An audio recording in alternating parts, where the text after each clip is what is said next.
सारे दोस्त पंकज की बर्थडे पार्टी सेलिब्रेट करने के लिए चंदन के डैड के फार्म हाउस की ओर निकल जाते हैं। ओह, तो ये फार्म हाउस है तुम्हारे डैड का? क्यों, तुम्हें अच्छा नहीं लगा क्या? नहीं, ऐसा नहीं है, मगर यहाँ कुछ तो भी अजीब है। अरे मैम, कैसा अजीब? मतलब यार, किसके घर के आंगन में कब्रिस्तान होता है? हाँ, ये सब देखकर तो मुझे भी अजीब लगा था। अब छोड़ो ये सब, अंदर चलते हैं। हाँ, तुम सब जाओ, मैं आती हूँ थोड़ी देर से। अरे यार, ये लड़कियां भी ना। सारे लोग अंदर घर में चले जाते हैं और बाहर नैन्सी अकेली खड़ी रहती है। तभी उसे कुछ अजीब सी आवाज़ में किसी के कुछ कहने की आवाज़ आती है। वो चुड़ैल नैन्सी से कहने लगती है, तुम लोगों ने बहुत अच्छा किया यहाँ आकर। ये सुनकर नैन्सी डर जाती है और डरते हुए कहने लगती है, कौन है यहाँ? तभी पंकज पीछे से आकर कहता है, अरे भाई, तुम्हारा अंदर आने का मूड भी है या नहीं? नैन्सी पंकज के साथ अंदर घर में जाकर कहती है, मैं सच कह रही हूँ, यहाँ कुछ तो भी गड़बड़ है, हमें वापस चलना चाहिए। यार, लड़कियां इतनी अजीब क्यों होती हैं? कुछ नहीं है यहाँ, चिल करो यार, छोड़ो भी इन सब बातों को।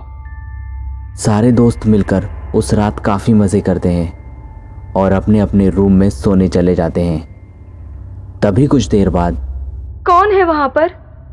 तभी नैन्सी के रूम के गेट पर खड़ी परछाई कहती है, मैं तुम्हें यहाँ से सही सलामत नहीं जाने दूंगी। नैन्सी बेड से उठती है और बाहर निकलकर चारों तरफ देखने लगती है। उसे बाहर कोई नजर नहीं आता और जैसे ही वो अंदर जाती है, प्लीज मुझे अकेले छोड़कर मत जाना। कौन है वहाँ? तुम सामने क्यों नहीं आती हो? क्यों परेशान कर रही हो मुझे? नैन्सी दिशा के रूम में जाती है और वह सारी बात बताती है जो उसके साथ घटित हो रही थी। दिशा, मैं सच कह रही हूँ, यहाँ कोई बुरी आत्मा है। जब से हम आए हैं वो मुझे परेशान कर रही है। दिशा नैन्सी की इन सब बातों को फालतू और फोकट का झमेला सोचकर कि यार इसको यहाँ ट्रिप पर क्यों लाया, ये सोचते हुए उस पर चटक जाती है और कहने लगती है, देख नैन्सी, अपन इस बारे में ना सुबह बात कर लेंगे। रात बहुत हो गई, प्लीज जाकर सो जाओ। मगर दिशा, प्लीज नैन्सी। ओके। अगले दिन जब सब शॉपिंग पर निकल जाते हैं, नैन्सी की तबीयत ठीक नहीं लगती, इसलिए शॉपिंग पर आने से मना कर देती है। आधे घंटे बाद, कौन है यहाँ? प्लीज मुझे परेशान मत करो। सारे दोस्त जब घर पर पहुंचते हैं तो नैन्सी फर्श पर बेहोश मिलती है। उसके कान में से खून निकल रहा होता है। नैन्सी, नैन्सी उठो। वहीं दूसरी ओर चंदन डॉक्टर को कॉल करता है। डॉक्टर आके उसे चेक करता है और कहता है, ये अब अपना मानसिक संतुलन खो चुकी है। क्या? फिर डॉक्टर वहां से चला जाता है। हमें नैन्सी की बात को सीरियस लेना चाहिए था। अब तो मुझे भी यहाँ कुछ गड़बड़ ही लग रहा है।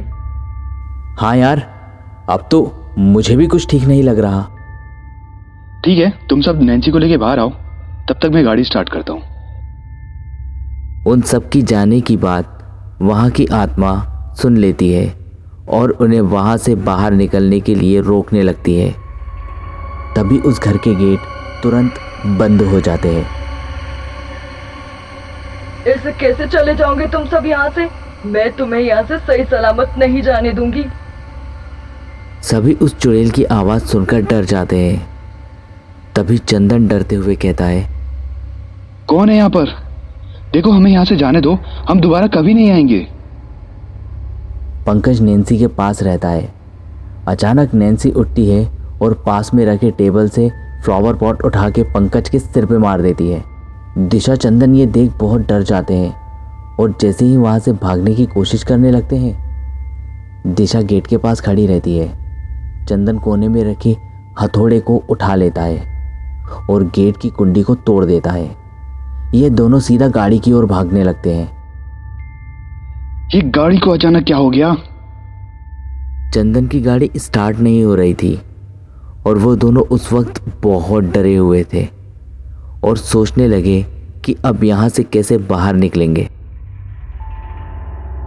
मुझे तो लगता है जरूर उस बुरी आत्मा ने अपनी बुरी शक्तियों से गाड़ी खराब कर दी है। वो लोग उस गाड़ी में बैठे रहते हैं कि तभी कुछ देर बाद गाड़ी अचानक स्टार्ट हो जाती है। थैंक गॉड कि गाड़ी स्टार्ट हो गई। चंदन जल्दी चलो, वो बुरी आत्मा हमारी ओर ही आ रही है।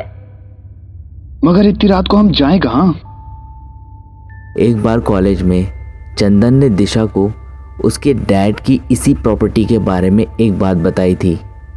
तभी दिशा चंदन से कहती है, याद है तुम्ही ने एक बार बताया था यहाँ आसपास कोई चर्च है, अरे हाँ हमें वहां चलना चाहिए। हाँ, तुम बिल्कुल ठीक कहती हो। ये दोनों चर्च में पहुंचते हैं। फादर हमारी जान बचा लीजिए, हमारी जान खतरे में है। वो बुरी आत्मा हमें यहाँ से जिंदा नहीं जाने देगी। जानता हूं, और अभी तुम लोग महफूज नहीं हो। वो देखो गेट के बाहर। ये क्या? ये तो हमारा पीछा करते हुए यहाँ तक ही पहुँच गई। अब क्या? हम यहाँ से बाहर कैसे जाएंगे? दिशा बहुत परेशान हो जाती है और उसे लगता है कि वो अब भी शायद यहाँ से जिंदा घर वापस नहीं जा पाएगी। ये सोचते हुए वो बहुत रोने लगती है। तभी फादर उससे कहते हैं, डरो नहीं, सब ठीक हो जाएगा। मगर हमारे साथ ऐसा सब क्यों हो रहा है? तुम लोगों ने उस घर में आकर बहुत बड़ी गलती कर दी। फादर उस घर की हो रही घटना के बारे में सब जानते हैं। फादर की इस तरह की बात सुनकर दिशा उनसे कहती है, क्या आप सब जानते हैं हमारे साथ क्या हो रहा है?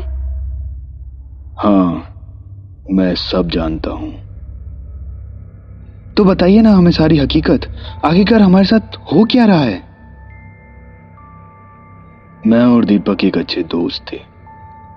उसके घर में कुछ साल पहले एक बेटी पैदा हुई थी, जिसके जन्म से ही मानसिक संतुलन ठीक नहीं था। लताशा तुम ये क्या कर रही हो? लताशा अपने घर में रखी सारी चीजें धीरे धीरे करके तोड़ने लगती है।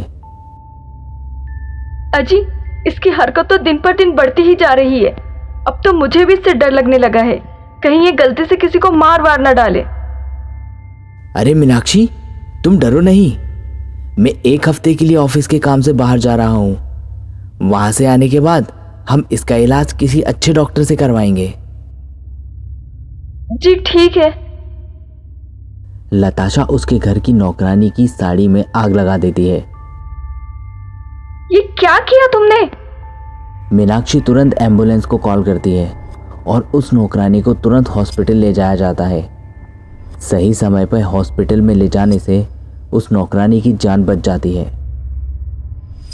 आज तो मैं तुम्हें नहीं छोड़ूंगी। लताशा फिर से घर में रखा सामान तोड़ने लगती है। 6 दिन बाद मीनाक्षी लताशा को एक रूम में बंद कर देती है। लताशा उस रूम में रहकर आग बबूला हो रही थी। उसने पास में रखी एक रॉड से गेट तोड़ डाला और सीधे मीनाक्षी के रूम में आ गई। लताशा तुम यहाँ क्या कर रही हो? देखो ये रोड रख दो, इससे चोट लग सकती है बेटा।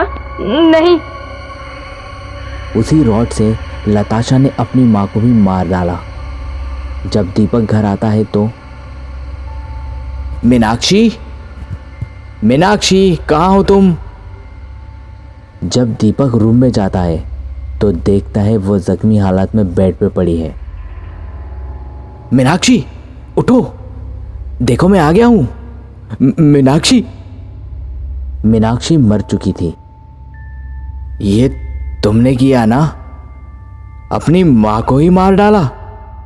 दीपक मन ही मन सोचता है, अगर मैंने इसे जिंदा छोड़ दिया तो ये ना जाने और कितनों का कत्ल कर देंगी। मेरा इसको जिंदा रखना ठीक नहीं, मुझे ये करना ही होगा। लताशा अपनी बुरी शक्तियों से लोगों का मानसिक संतुलन बिगाड़ देती है, मगर उसके मॉम डैड उस इंसान की जान नहीं जाने देते। ये तो अंकल आंटी के साथ बहुत ही बुरा हुआ, और उस नौकरानी के साथ भी। मगर अब हमें यहाँ से क्या करना चाहिए? तुम लोग पहले ये तस्वीर अपनी गले में डाल लो। ठीक है फादर। उसके बाद ये पवित्र जल ले जाओ और 2-3 बजे के बीच उस कबर पर छिड़क देना। फिर वो बुरी आत्मा हमेशा के लिए मुक्ति पा लेगी। जी फादर।